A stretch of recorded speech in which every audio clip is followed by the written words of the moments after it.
Hello दोस्तों, आप सभी का स्वागत है हमारे यूट्यूब चैनल युवा विद्यार्थी संघ नंबर 1 पर।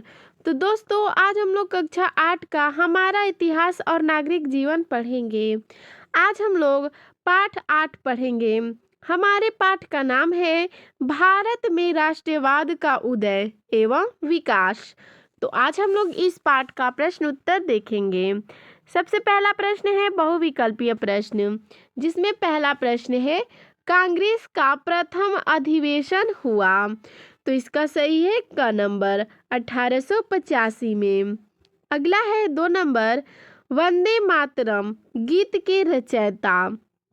तो इसका सही है ख नंबर बंकिम चंद्र चटर्जी। चलिए अगले प्रश्न की ओर चलते हैं। प्रश्न दूसरा है अति लघुत्तरीय प्रश्न, जिसमें पहला प्रश्न दिया गया है कि भारतीय राष्ट्रीय कांग्रेस की स्थापना में अग्रणी भूमिका किस अधिकारी की रही।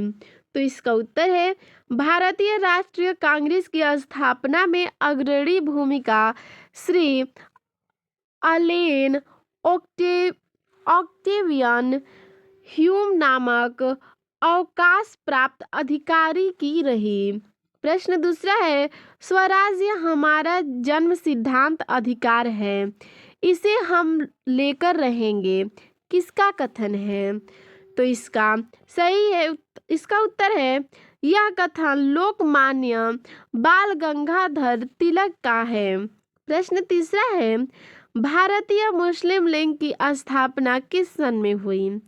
तो इसका उत्तर है भारतीय मुस्लिम लीग की स्थापना सन 1906 ईस्वी में हुई।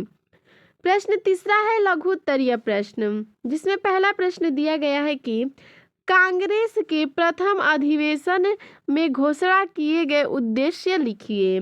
इसका उत्तर है कांग्रेस के प्रथम अधिवेशन में घोषित उद्देश्य निम्नलिखित थे। आइए उन उद्देश्यों को जानते हैं। पहला है देश के विभिन्न भागों में राजनीतिक एवं सामाजिक नेताओं को एकजुट करना। दूसरा है भारतीयों में राष्ट्रीय एकता की भावना विकसित करना। तीसरा है राजनीतिक एवं सार्वजनिक प्रश्नों पर अपने विचारों को अभिव्यक्त करना।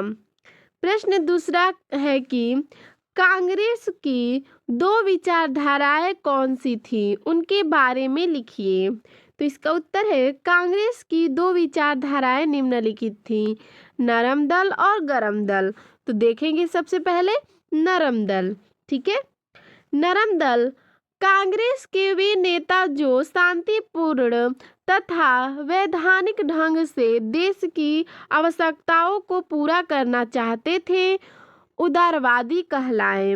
उनका विश्वास था कि अगर जनमत को उभारा जाए और प्रार्थना पत्र, सभाओं, प्रस्ताव तथा भाषणों के द्वारा जनता की मांग को शासन तक पहुंचाया जाए, तो वे धीरे धीरे एक एक करके हमारी मांगों को पूरा कर देंगे।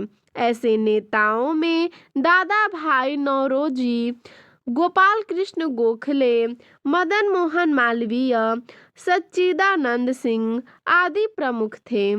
चलिए अब देखते हैं गरम दल।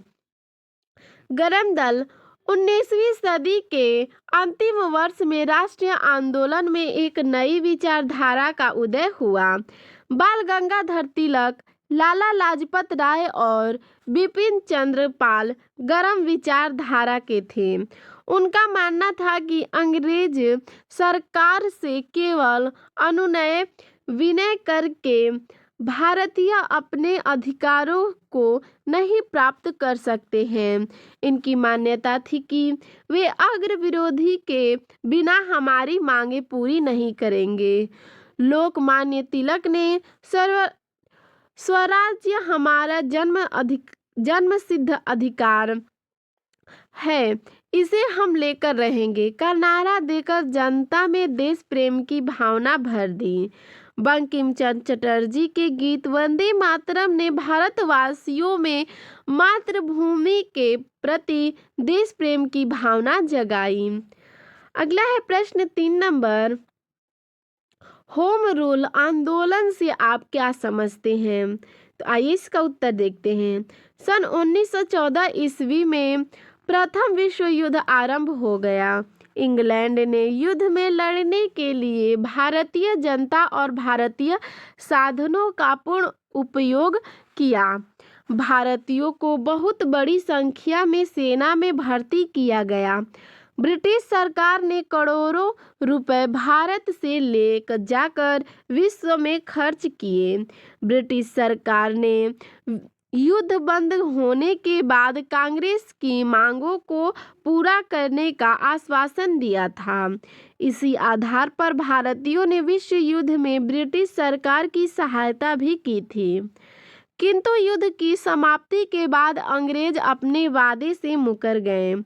सन 1916 ईस्वी आते आते कांग्रेस के दोनों नरम एवं गरम दलों और दूसरी ओर कांग्रेस एवं मुस्लिम लीग में समझौता हो गया। इसी समय श्रीमती एनी बेसेंट एवं लोकमान्य बाल गंगाधर तिलक ने होम रूल आंदोलन आरंभ किया। प्रश्न है चौथा दीर्घ उत्तरीय प्रश्न में पहला प्रश्न है भारतीय राष्ट्रीय कांग्रेस की स्थापना कब और क्यों हुई, स्पष्ट करिए। तो आइए इसका उत्तर देखते हैं। भारतीय राष्ट्रीय कांग्रेस की स्थापना 28 दिसंबर 1885 ईस्वी में हुई।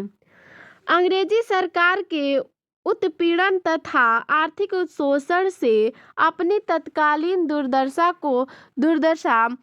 को सुधारने के लिए भारतवासियों ने अनेक प्रयत्न किए, किंतु उनकी दशा ज्यों की त्यों बनी रही। आखिर तंग आकर मध्य वर्ग के प्रबुद्ध लोगों ने तत्कालीन दुर्दशा के खिलाफ आवाज उठाई। उदाहरण के लिए राजा राम मोहन राय ने लोगों को राजनैतिक अधिकार और सुविधाएं तथा प्रेस को स्वतंत्रता प्रदान करने की मांग की, लेकिन ब्रिटिश सरकार ने उनकी एक न सुनी। अतः लोगों ने अपने अपने क्षेत्रों में विभिन्न संस्थाओं का निर्माण किया, जैसे बंगाल में Lord holders society, British India society, Indian association, Maharashtra में सार्वजनिक सभा तथा चेन्नई अर्थात मद्रास में महाजन सभा। वैसे इन संस्थाओं ने अच्छा काम किया, परंतु इससे स्थिति में कोई सुधार नहीं हुआ। अंततः विवश होकर भारतीय नेता अपने समस्याओं के हल के लिए राष्ट्रीय स्तर पर कोई संस्था बनाने की बात सोचने लगे। उनकी इस मनः स्थिति को ए.ओ. ह्यूमन नामक एक अंग्रेज ने पहचाना और उनकी भावनाओं को मूर्त रूप देने के लिए अपने प्रयत्न शुरू कर दिए। उनसे विभिन्न भारतीय नेताओं से विचार विमर्श किए और अंत में 28 दिसंबर 1885 ईस्वी को देश के विभिन्न भागों से आए हुए 73 प्रतिष्ठित व्यक्तियों के सहयोग से भारतीय राष्ट्रीय कांग्रेस का जन्म हुआ। तो दोस्तों, आपको हमारा यह वीडियो कैसा लगा हमें कमेंट में ज़रूर बताइएगा। धन्यवाद।